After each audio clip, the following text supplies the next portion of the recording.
Hey everyone, what's up? My name's Katie, aka Miss Pink Melts Away, and this video is going to be talking about breast implants. And I have been getting so many questions about my breast implants, what I get, how to get them done, prices, stuff like that. So this video is just going to be an information video for any of you ladies considering getting implants, or for men, you never know.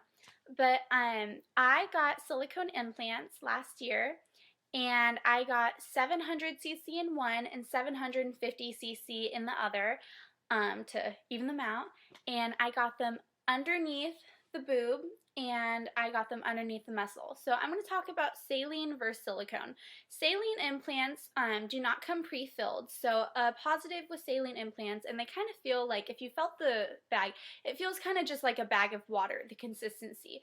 Saline implants, since they don't come pre-filled, they leave a much smaller scar than a silicone implant was. You can get them done through the armpit, through the nipple, underneath the breast, or if I were to have gone saline implants, I would have wanted to go through the belly button. The reason why is because there would be absolutely no scar that you could see. And because they're not pre-filled, they just make the incision to put the bag in, and then they can fill up the implant to whatever size you chose. Silicone implants do come pre-filled, so you have to have a slightly bigger scar for that reason. However, I chose silicone implants because they have a much more natural feel and look to the implant than saline does. It reminds me of like a Tempur-Pedic mattress, personally. Like, it's firm, but it's squishy, kind of like jelly. I liked it. If I had gone back, I would never have chosen saline anyways. I really like the feel of silicone. Silicone can be more expensive though, and because there is a larger scar for it, that's why I chose to go underneath the breast, because I did not want anything going through my nipple or just a large scar on my implant. But that was just me personally. You don't have the option of going through the belly button with a silicone implant just because it's such a large implant, I got 700, like I said, 700cc in one and 750cc in the other. And, a 700cc implant is really, really large. Most girls probably go to 300, 350. And the reason why I did, though, is because I had virtually zero breasts. I could not fill out an A cup, and so depending on what you already are working with, that's going to determine what your CC size is, which is why they don't go by just breast size. So you're not going to go in there and say, I want a double D implant. It doesn't work like that. My implants, with them in my body, I'm a double D right now. So I'm 5'6", but depending on everyone's rib cage and frame, the implant's going to look different on them. So the thing that my doctor did is I went in there with a sports bra, and he gave me different silicone sizes. He let me feel the implant versus saline versus silicone, and we were able to put it inside the sports bra, and so we could see how it fit with my body. And that I would really recommend any of you girls really considering getting implants to get in the best shape you possibly can first, and so you can determine how that implant's going to look with the rest of your body. Because if you choose a size and then you gain a bunch of weight and you lose a bunch of weight, the implant's going to look a lot different for your body. And that's why I'm really happy that I did lose 90 pounds before I did my journey, or almost 90 pounds, I think, by the time I had booked my consultation, because I was able to really see what it would look like as an end result. Silicone can be more expensive. I would recommend for any of you guys, I guess everyone has their own pricing issues, but for me, we paid the cash route because most plastic surgeons will give a discount if you do pay cash versus, over time. Also, I wanted to tell you guys, if you are seriously considering getting silicone and you're under 22 years of age, most plastic surgeons will not do the surgery because it's not technically FDA approved until you're 22 years or older. I was 17, turning 18 in a week when I got my implants, and I'm telling you, quick trick of the trade, and do your research, ladies, is to label it as reconstructive surgery versus plastic surgery.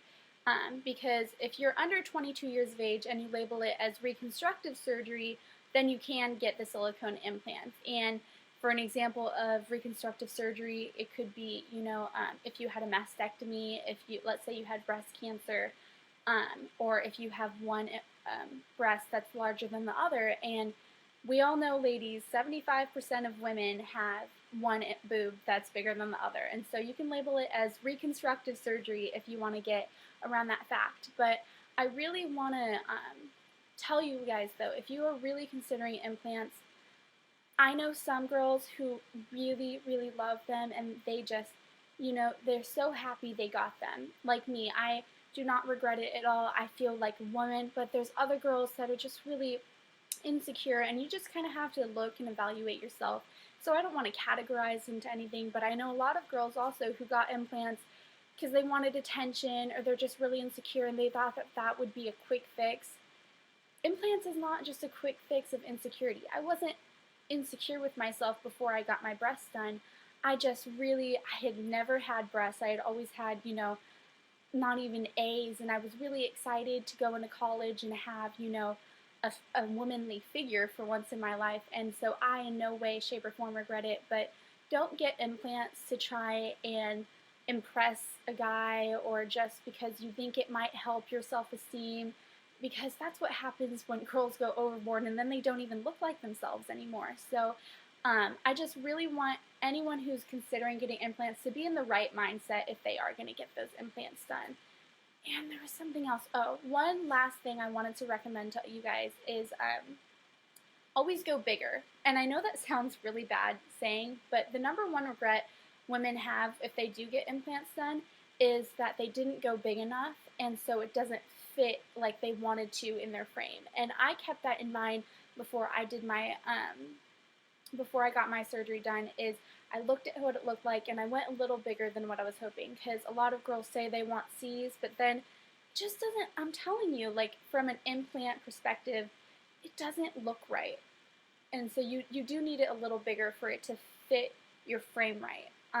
And they can still look natural. My boobs, I can wear shirts that, okay, that girl has breast implants. And then I can also wear shirts where no one can tell. So that was me personally. And it's funny, I still have the smallest breasts of all of my friends.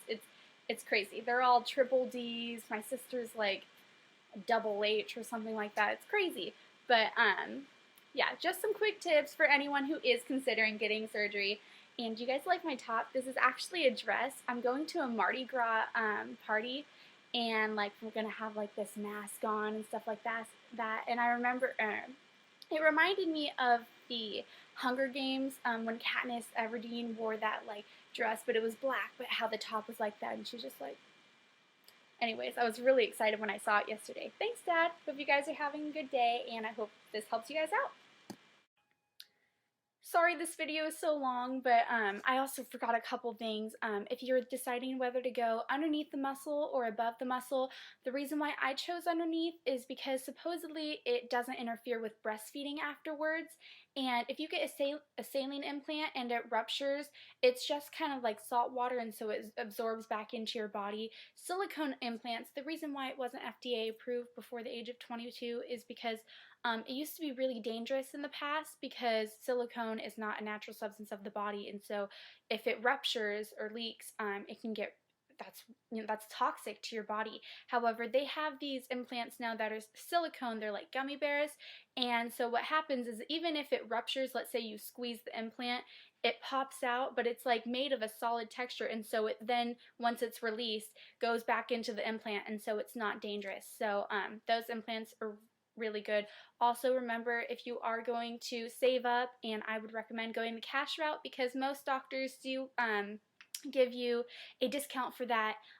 Breast implants can range, depending where you go, from $3,000 to $10,000. Don't just go the cheap route, because you remember they are going to be on your body for the rest of your life. So ladies, remember, do your research before you go. Don't rush, and hope this helps.